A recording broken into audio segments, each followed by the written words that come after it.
promise to turn it around.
Are you ready?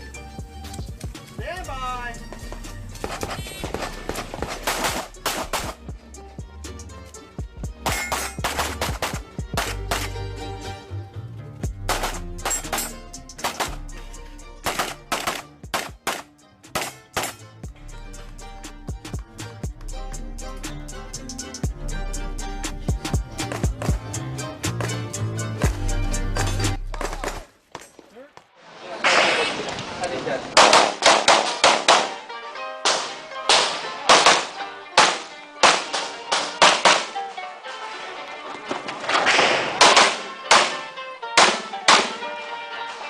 Unloaded show.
Of the biennial meet.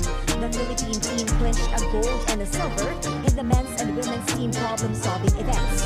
National coach and Grandmaster Eugene Torre, who also played in the men's event, says the sport should be made a regular event in the SEA Games. Bakit ko sinasabi na dapat mapasama? Ang chess lang naman yung mental sport. Talaga.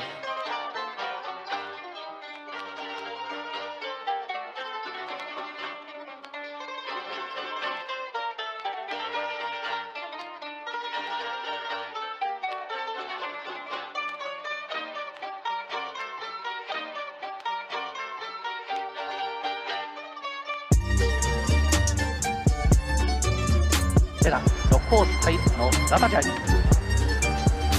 ベガかラタジャイかウシャかミソンかゼッケン142番はタイのラタジャイこの人準決勝では最もいい走りを見せていました。タイは伝統的にスプリント種目は強い種目です。スタート2回目女子 100m の決勝大会記録11秒76は5コースのリリアでベガスタート2回目女子 100m の決勝日本選手はいません。今度は綺麗にスタートクミソン好スタートを切ったイタ遅れている 50m に勝ったクミソン先頭だベガ出てきたベガ出てきたベガ先頭ベガ先頭背負ってきた背負ってきたベガ勝ちました勝ったのはリビアでベガ2連勝そして第2位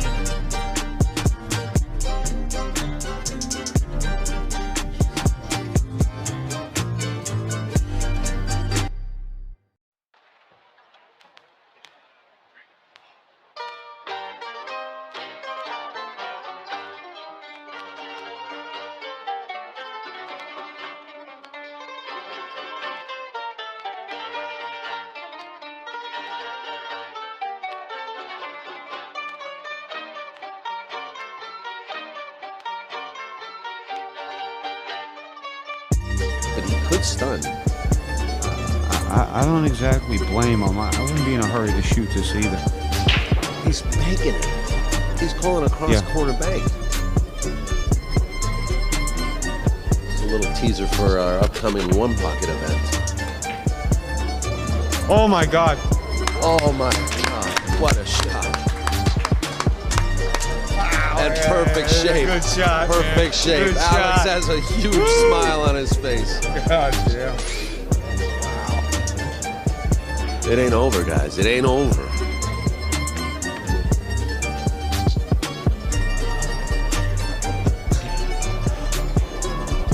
Alex is gonna get up. He's gonna get up. He's not gonna make him shoot this. He's gonna Are you wait. kidding He's me? gonna wait until he's down on the Boosty ball. earned this game. You make him shoot it.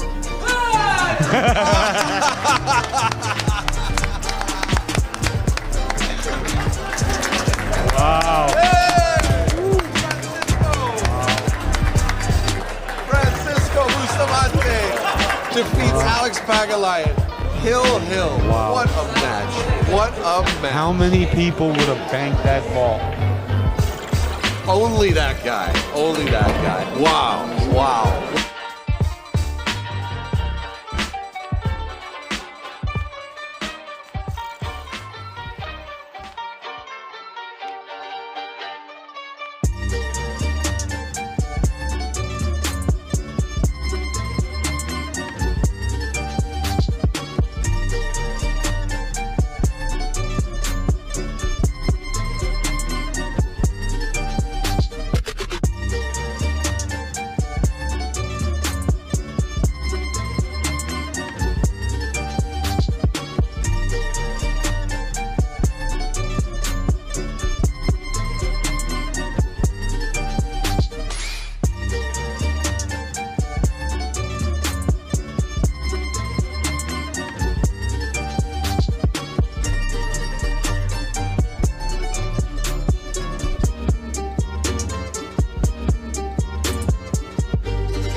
He's too rail banking it, Rob. You kidding me? He's too rail Kidding me?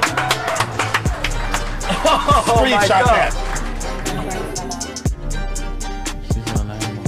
Ich würde tippen, hier sehen wir nochmal 4 Banden. Ich gehe schon mal zum Tisch. 4 Banden auf die 10 von Efren mit links. Jetzt schaue ich mir an. 2 Banden mit, oh. Ah, Wahnsinn. Unglaublicher Stoß von Efren. Vielleicht kann ich erstmal nicht hören, weil der Applaus wird groß sein in der Arena.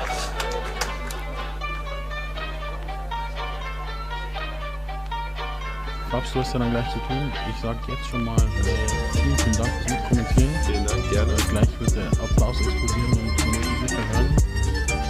Ich hoffe, du sitzt vielleicht später. Oh! Oh, der zum Abschluss.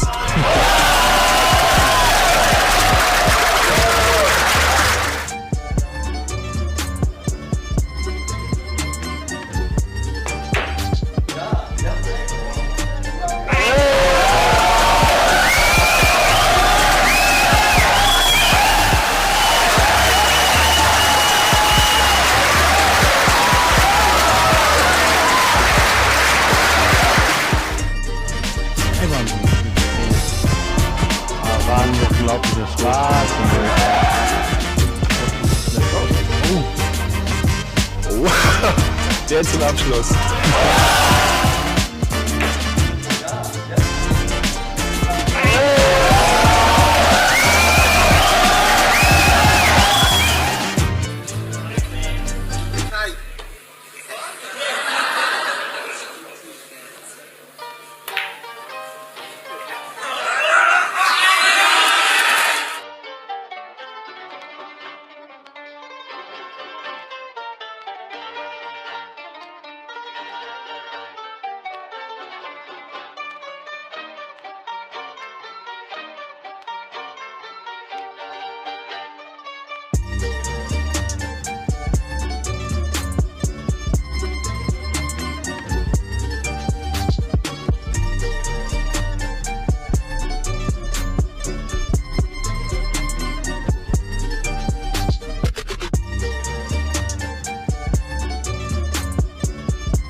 Beautiful game, this 11th game, huh, Bunny?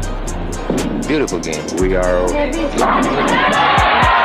happy to be witnessing live this exciting one-on-one encounter between Paeng Nepomuceno, who bags a turkey here on game number 11 as he tries to finish well. This is a down-the-wire finish. A down-the-wire finish. He's Paeng Nepomuceno, a true sportsman. A true sportsman, ladies and gentlemen.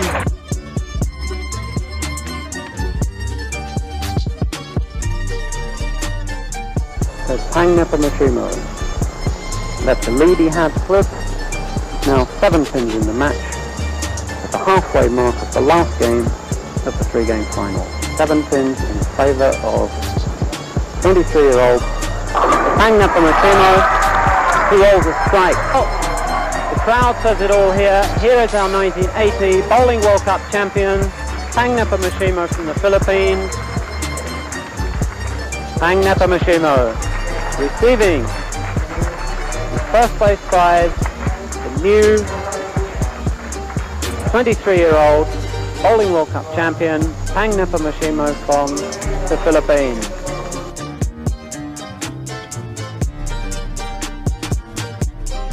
Title-winning shot coming up right now. It's on its way, and there it is, all 10, the strike that he was looking for, and the sign of a man who says, I'm number one. That was a great shot from Pieng there, trusting the ball again. Marvellous sportsmanlike response from the Germans. Grabowski and Martina leading the applause. And that settles it, the final nail in the coffin for Akin Grabowski. And those fans who've made it all the way here from the Philippines know that they are looking at the world champion for the third time in his career, Pang Nepomuceno. Final shot of the tournament comes up. It doesn't matter because it's academic. It was all over once the man from Manila threw that big strike in the 10th. And for Pang Nepomuceno, the start of yet another reign as the undisputed king. And so for Pang Nepomuceno, another ritual recognizing him as the champion of champions.